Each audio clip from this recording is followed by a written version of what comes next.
Unlocking English. A deep dive into relative clauses. Hello and welcome everyone. Today we are going to take an exciting journey into the world of English grammar. We're focusing on an essential element of the English language that helps us provide more information in our sentences: relative clauses.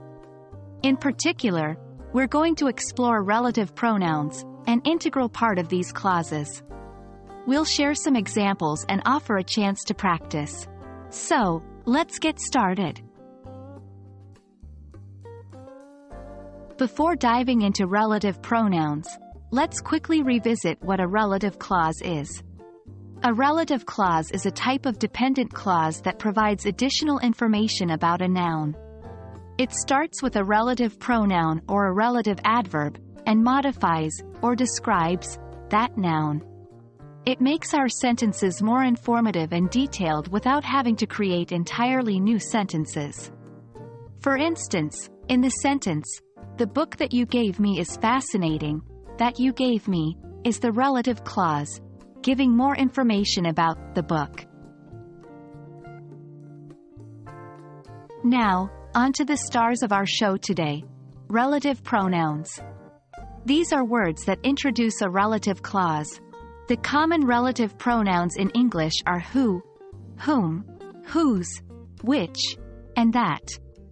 Here's a quick guide on when to use each. Who, used for people, e.g., the woman who lives next door is a doctor. Whom, used for people, in formal situations and usually comes after prepositions, e.g., to whom was the letter written. Whose, used to show possession, e.g., that's the man whose car was stolen.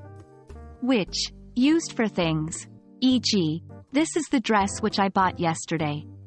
That, can be used for people or things, e.g., that's the book that I need for class. To solidify our understanding, let's see more examples and practice using relative pronouns in relative clauses. Example 1.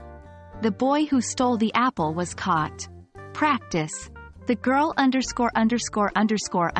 dropped her ice cream, started crying. Use a suitable relative pronoun. Example 2. The painting which was sold for $1 million is quite extraordinary. Practice.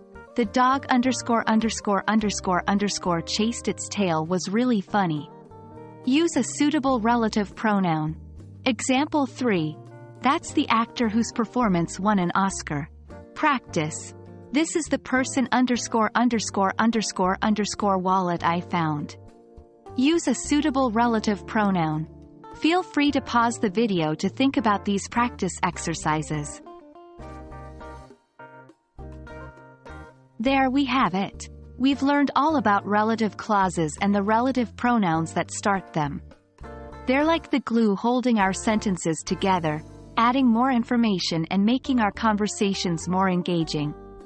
Keep practicing, and soon, using relative clauses will become second nature.